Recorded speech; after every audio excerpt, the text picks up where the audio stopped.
This PowerPoint is an introduction to Microsoft Access and database management systems. So first of all, let's start with the question, what is a database? Well, a database is a collection of data organized as meaningful information. Okay, so it's data organized into meaningful information. And this data can be accessed by different applications.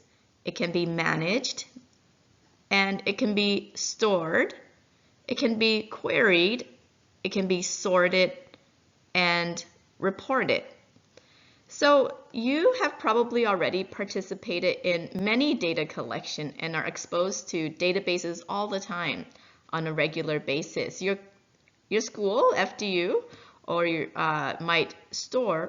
your school stores, definitely stores your personal data and your registration data. Okay, data about your grades, data about your address, your phone number, your email address. Okay, so if you have a bank account as well, you also have a SIM card, or you might have a medical history. You might have booked a flight with an airline.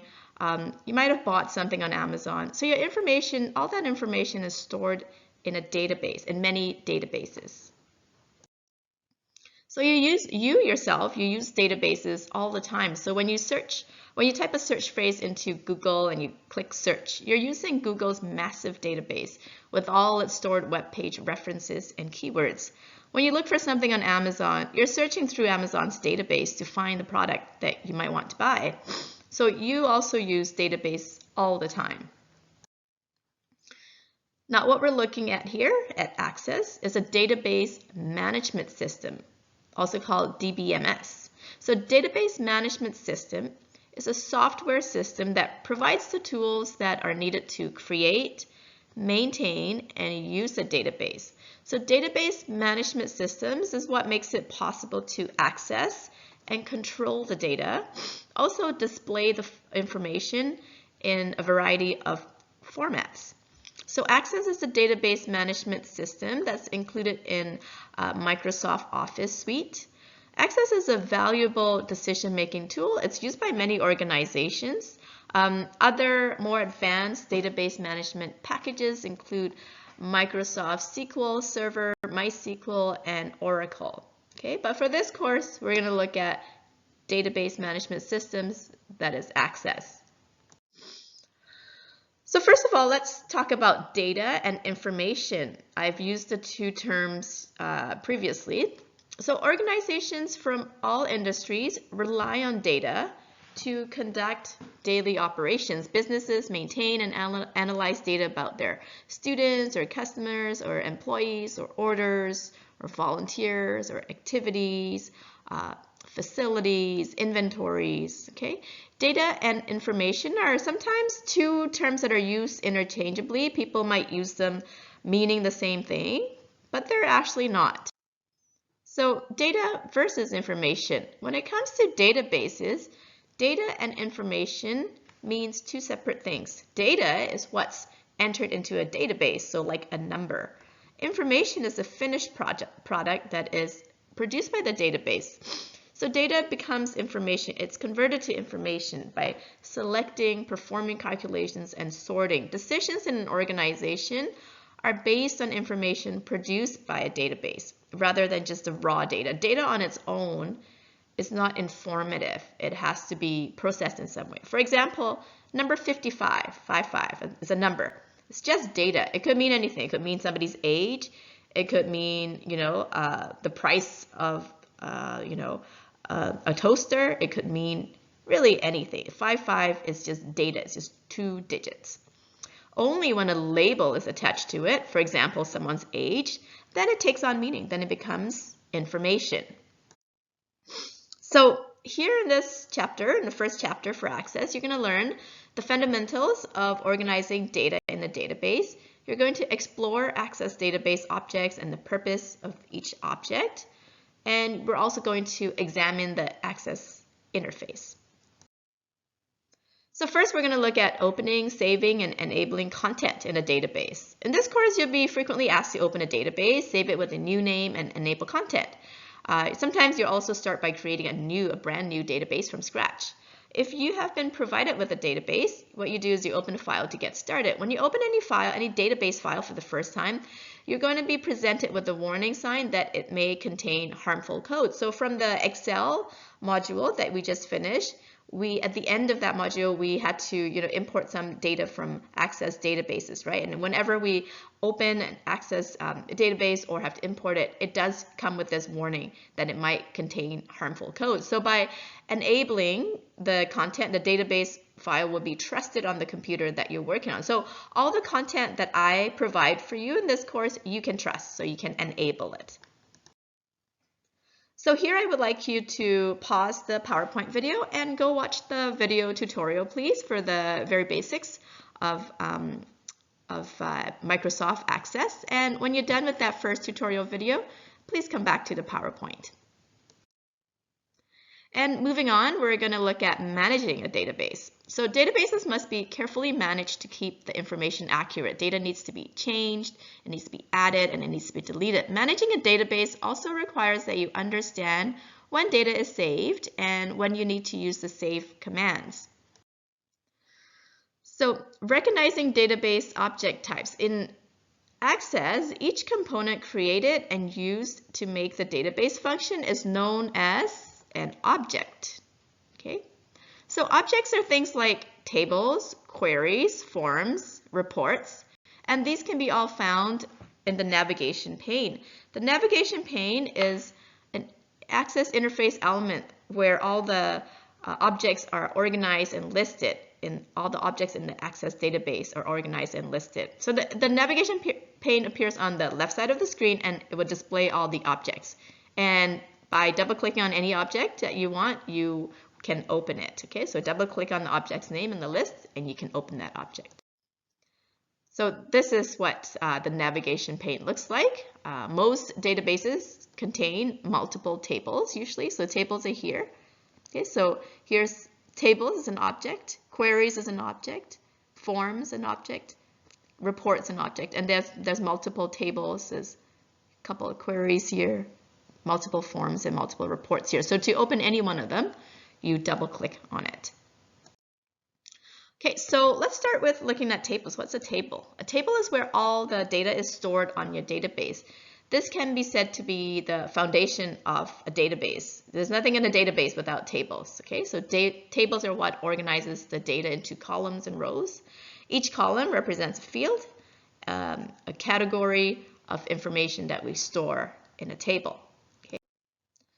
So an example of a table would be let's take a look at, Northwind database. There's a table containing customer information, and that would include fields. Okay, fields are things like customer ID, company name, and city.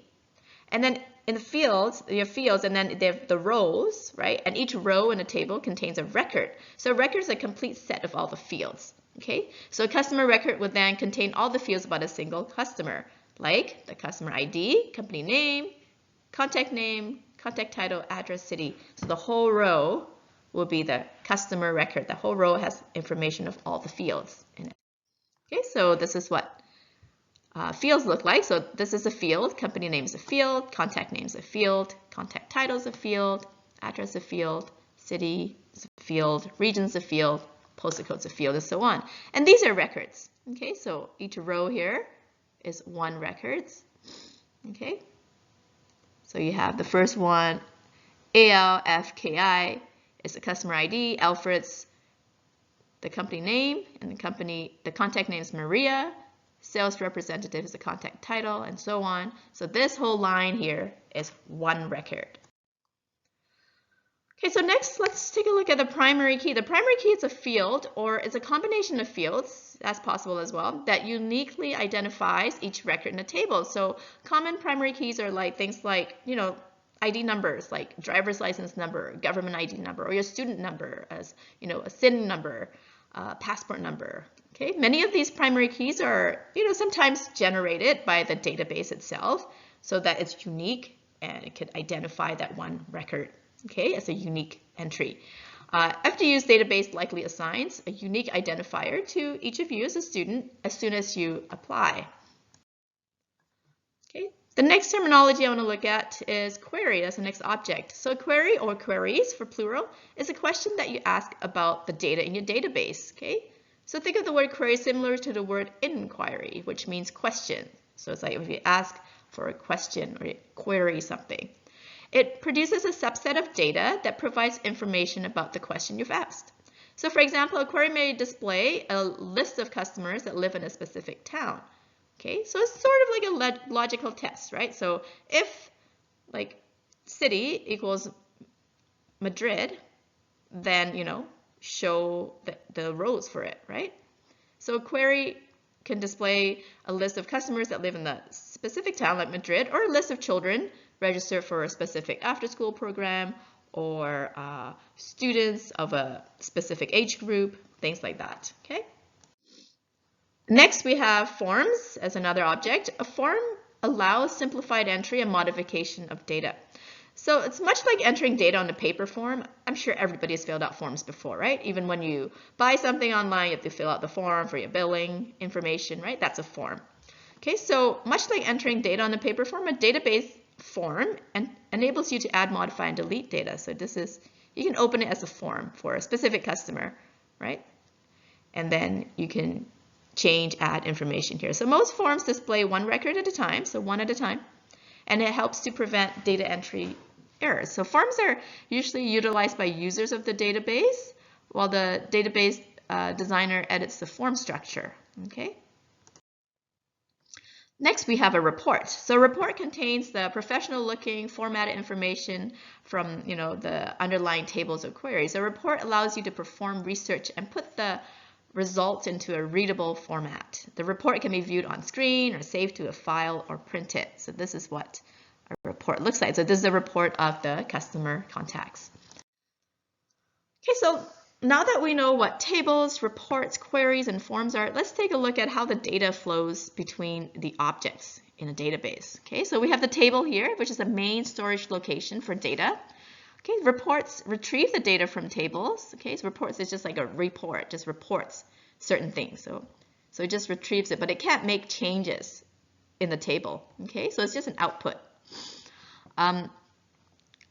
Queries can also be the data source for a report. You can make a query from a table. So here, so a query can come from a table, okay, and you can make a report from it. So you make a query, you ask the table a question, it comes up with the answer for the query, and then from the query you can make that into a report, okay? So for example, all these people that live in Madrid, you find out from the query, and then from that query you make that into a report, okay? But the reports cannot change the data. The reports does not change what's in the query. Okay? The reports just report what's in the query. Now let's take a look at queries and tables. Let's look at their relationship. So queries can view, add, delete, or modify data from the tables. So when you get a query from the table, in that query you can change things in there. You can change data in there. And here it's forms. Okay, forms can retrieve data from tables. It shows up as that one record. Okay, and then using that form, you can also change the data in that form. And then when you change data in that form, the data in the table also gets changed the same way. Okay, and here we have forms and queries. Queries can be the data source for the form. So from the query, you can grab a form. You can make a form. And then the form, like the form for that one record will show up, and you can make changes. And when you make these changes again, the changes are reflected, also made in the query, okay? And same thing from a form, you can also make a query. Query can also be the forms can also be the data source for the query. Now, let's take a look at macros and modules. We are not going to get into macros and modules in this course. However, it's important to know what they are. So there's two other object types, macros and modules, which are rarely used by beginning access users, and that's who we are. We're beginning access users. Is an introduction to access. Okay, so we're not going to learn how to use this, but let's take a look at what they are. A macro object is stored is a stored series of commands that carry out an action. Macros are often used to automate tasks. So module is an advanced object written using VBA, Visual Basic for Applications, programming language. Modules provide more functionality than macros, but they're not generally required for even intermediate users. Okay, so it's quite kind of advanced. So we're not going to get into macros and modules in this course. Now, the next thing I like to look at is the Access interface. Access has the standard elements of Microsoft Office Applications interface. So what that means is it looks kind of like Excel or Word, like some of the same, layout and the icons all look the same, like the title bar, the ribbon, the home page, the home tab, backstage view, scroll bars. It looks quite familiar to you. The Access ribbon has tabs that however, the Access ribbon has tabs that appear only when a particular objects are open. Okay, so there are two tabs that are unique to Access, which is the External Data tab and the Database Tools tab. So the External Data tab contains all the operations that are used to facilitate data import, okay, and export. So that's the External Data tab that you won't find in Excel, okay? That's unique to Access. There's also Database Tools tab. There you go. This contains the features that enables users to create relationships between the tables. Okay, so you run link tables to each other. It enables use of more advanced features of Access as well. So by default, Access uses tabbed documents interface. Okay, if you don't change anything, you just open Access. The interface that you get is called the tabbed document. So which means that each object that is open has its own tab beneath the ribbon and to the right of the navigation pane, right? Kind of like worksheets, okay? Kind of like Excel worksheets. You can switch between these objects by clicking on a tab to make that object active. Very similar to Excel worksheets that has the tabs at the bottom of the screen. Okay, so here is examples of the tabs, right? So this has multiple objects open, and you can go from tab to tab. So there's two views. Access provides two different ways to view a table. There's the datasheet view and then the design view. So let's talk about datasheet view first. The datasheet view, when you double click a table, datasheet view displays by default. That is the default view. Datasheet view is a grid containing fields like columns and rows. So this is the data. It looks like a data sheet, right? You can view, add, edit, delete records in the datasheet view. Each row contains a record for a specific customer. So let's watch the video tutorial right now on the datasheet view. Here we're going to explore, navigate, and see how to use find in the datasheet view. When you're done with those tutorial videos, please come back to the PowerPoint. Now that you're back, let's take a look at the table design view. That's the other view that's available to you in Access. So the design view gives you a detailed view of the table structure. It's used to create and modify a table's design. You can specify the fields that it will contain, the field's data types, and their associated properties. Although some of these, some changes can be made to the field properties in the datasheet view, design view is where it gives you access to even more properties if you want to make changes, more changes. So this is the field properties pane here at the bottom. So in the bottom portion, the field properties pane contains the properties or details for a field. So when you click on any field, you click on a field, and the properties for that field are then shown here, okay, in this section here. So depending on the field's data type, the available properties here will change.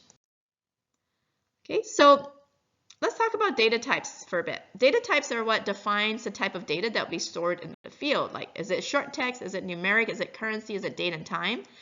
Okay, so for example, if you need to store the hire date of an employee, you would put an input field name and select the time date data type, right? Next, we have the field property. A field property is what defines the characteristics of a field in more detail. For example, for the field order date, you could add validation date, that the order date must be today or later, or choose whether the field is mandatory or not, if it's required or not. Next, we have the key icon. So notice that the key icon is next to the order field, okay, in the previous few slides ago. This denotes that this field is the primary key. So it shows you which one the primary keys are, which is a unique identifier, right? It ensures that each record in a table is unique and can be distinguished from every other record, okay? So something like your student ID might be the key icon, right? You may have multiple orders from the same customer, but you can tell that they're different because there's separate order IDs. So the order IDs is each order is each entry is each row, or sorry, each record. Okay, so they're separate records. So this is why many companies will ask you to include your account number when you pay a bill. Next, we are going to look at renaming and describing tables. So to make a table easy to use, Access includes a few properties you can modify. Tables default to the table name like Table 1 or Table 2, etc. if you don't specify otherwise. So this would be very difficult to navigate. Tables also include a description, which is very useful to provide documentation about the contents of a table. So remember to name your tables. Table 1, Table 2. What if you have 12 tables?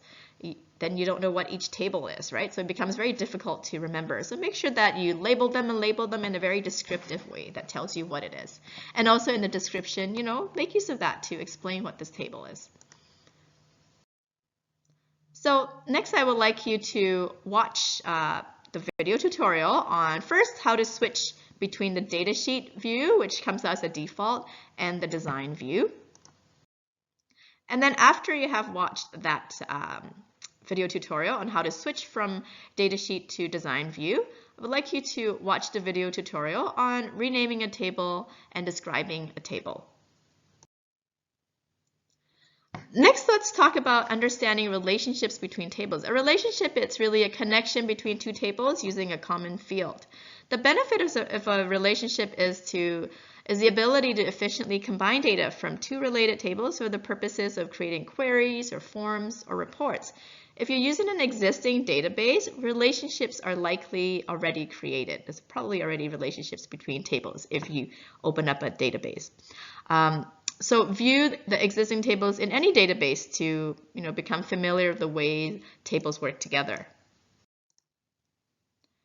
So here I would like you to watch the video tutorial on that explores the relationship between tables. When you're done with that video tutorial, please come back to the PowerPoint. Next, we're going to look at adding records to a table. So data in the database will be constantly changing, right? You should expect for new data to be always being added. If you're working with a customer database, you would expect new customers to be added constantly. So please watch the video tutorials on how to add records to a table. Next, let's look at deleting records from a table. If you attempt to delete a record, you may get an error message.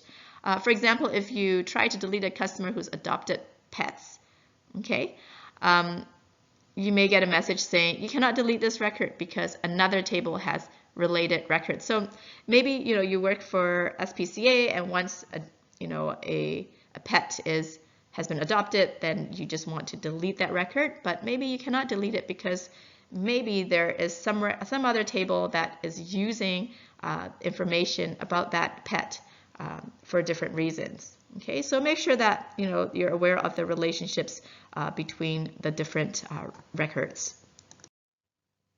Anyway, watch the video tutorial on deleting records on how to do so. And when you're done, please come back to the video. Next, we're going to look at using database utilities. Database administrators spend a lot of time maintaining databases. Software utility programs make this process so much easier. As Access is a database management utility, there's really a number of tools that can be used to protect, maintain, and improve the performance of a database. Okay, so the first thing we're going to look at is backing up a database. Backing up a database is a utility that creates a duplicate copy of the entire database to protect from loss or damage. So imagine what would happen to a business that loses tracks of the orders placed, or a charity that loses the list of donor contributions, or a hospital that loses digital records of the patients. That would be, a disaster, right? So making backups is extremely important, especially when you have multiple users working with the database. Anything could happen to it. So use the backup database utility. When you use it, Access provides a file name for the backup that uses the same file name as the database you backup, and underscore, and then the current date. So this is great because you know which database you're backing up and then also when it was backed up. So it makes it easy for you to keep track of the databases on the days that they're created. Make sure that after you create the backup that you store these backups separately. Backing up a database on the same storage device is kind of useless, right? Because it gives you no protection in the event of hardware failure. For example, if I'm using my laptop and I have this database that I need to back up, and then I back it up, but I store it on the same laptop, then if I, accidentally damage my laptop, I poured water on it, then the backup and the original are both damaged. So that it doesn't really help that I have the backup on the same thing, right? You have to store it on a separate device, like an external hard drive or a network drive, somewhere else, not the same location as the original. So please watch the video tutorial on backing up database, and when you're done, please come back to the video. Next, let's take a look at compacting and repairing a database. So databases have a tendency to expand with everyday use and may become corrupt.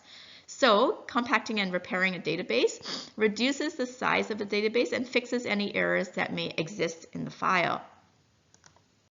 So please watch the video tutorial on how to compact and repair a database. Next, we'll look at encrypting a database. So to protect a database from unauthorized access, you can encrypt the database, which enables you to password protect the stored information. Adding a password requires that the database is open in an exclusive mode. So open exclusive mode can guarantee that you're the only one currently using the database. Please watch the video tutorial on how to encrypt database, and when you're done, you may come back to this video. After you have finished watching the video on encrypting database, please move on to watching the video tutorial on printing information. And when you're done, you may come back to the PowerPoint video. Next, we're going to look at filters and sorts. So Access provides you with many tools that you can use to change the order of information or to identify and extract only the data needed at that moment.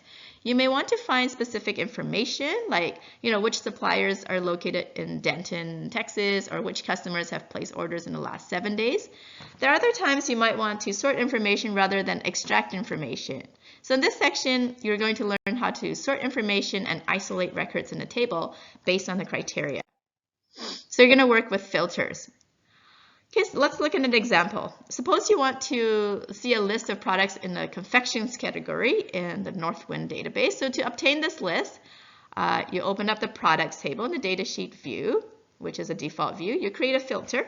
This filter is going to allow you to specify conditions to only display the records that meet those conditions. So these conditions are known as criteria.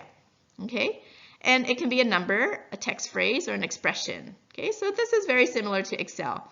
Okay, so it can be a number, 55, or a text phrase, Denton, or an expression, more than 50. Okay, and this helps you select the records from the table. So to view a list of all the confections, then you would filter the products table, displaying only records with the category value of confections. So in this case, categories equals to confections is the criteria. So you can use the filters to analyze the data quickly. Applying a filter does not delete any records. Filters only hide records that don't match the criteria. So the two types of filters that we're going to discuss in this section is selection filter and filter by form. So let's take a look at selection filter.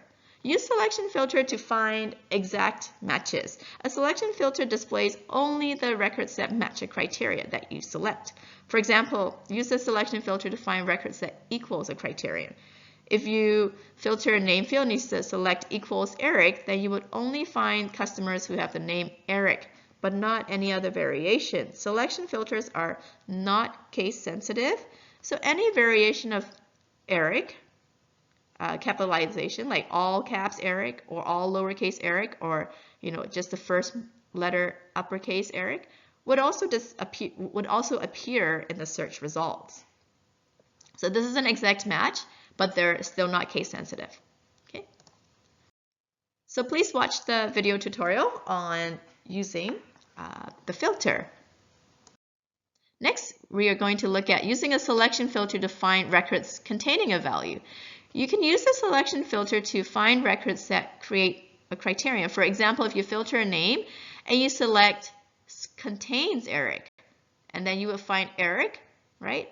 Uppercase, lowercase, case doesn't matter. You would also find Erica, Eric with a K at the end, Broderick, because it has Eric inside of it, Frederick, and Frederica, as long as it has Eric in it, that contains Eric. As with the exact match, this is not case sensitive, okay? So case doesn't matter here.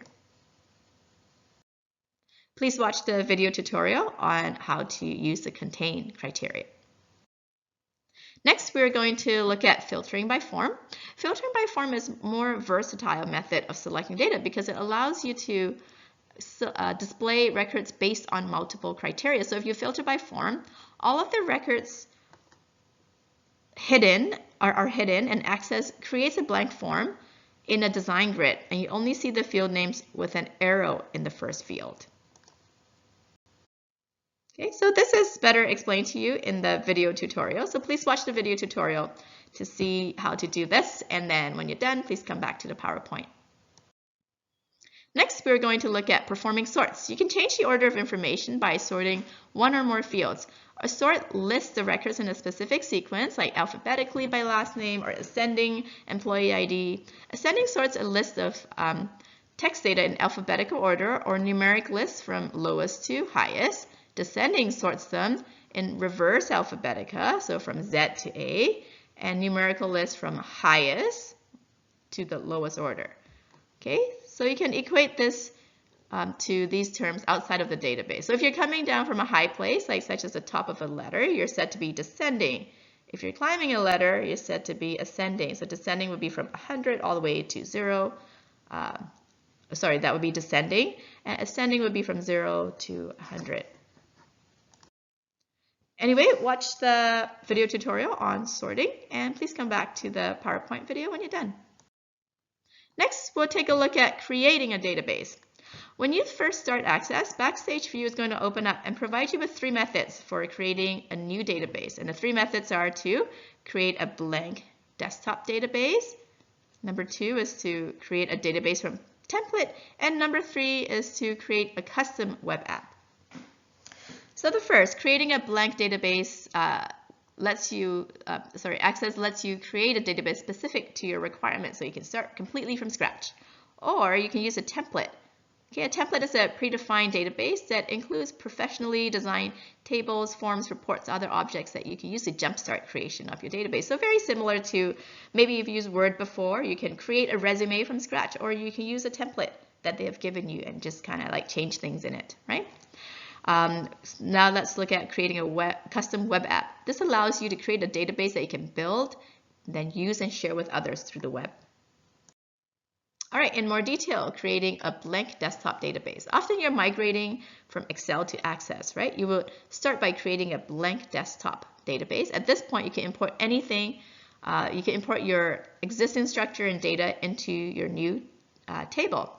Another time you might use a blank desktop database is when you're starting a project and you want to design your own tables. Maybe you already have a way that you need to design it, for existing business or school, right? And you have to use a certain style.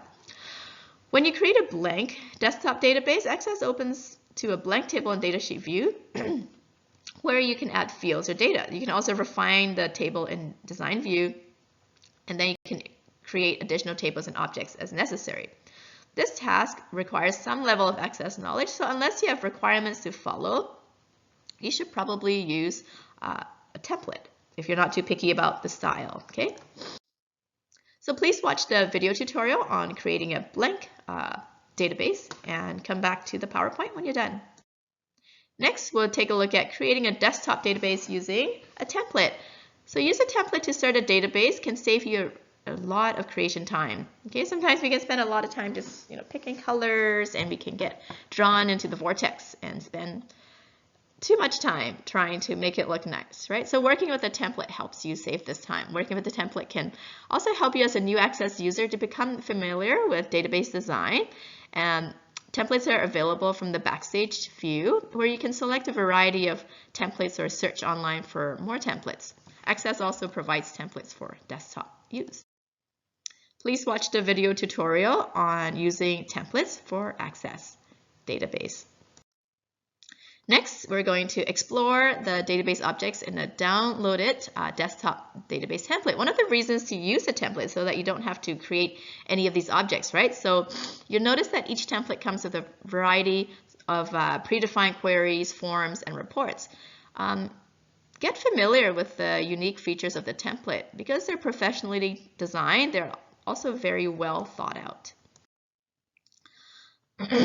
Okay, next, create a table using an application part. So the application part enables you to add a set of common Access components to existing database, like a table, a form, or a report for a related task. So these are provided by Microsoft and offer components. For example, a context table you can add to an existing database rather than creating an entirely new database. Please watch the video tutorial, and when you're done, please come back to the PowerPoint video. And we just have a couple more slides. Finally, we're going to look at creating a web app using a template. An Access web app or an application is a type of database that lets you build a browser-based database app. You can create a database in the cloud that you and other users can access and use simultaneously. This requires that you have a host server like SharePoint. SharePoint is a web app platform created by Microsoft, or something like Office 365, which is a cloud service edition of SharePoint. Anyway, before creating the web app, make sure that you have access to the host server. In a business environment, this would likely be set up and maintained by your IT department.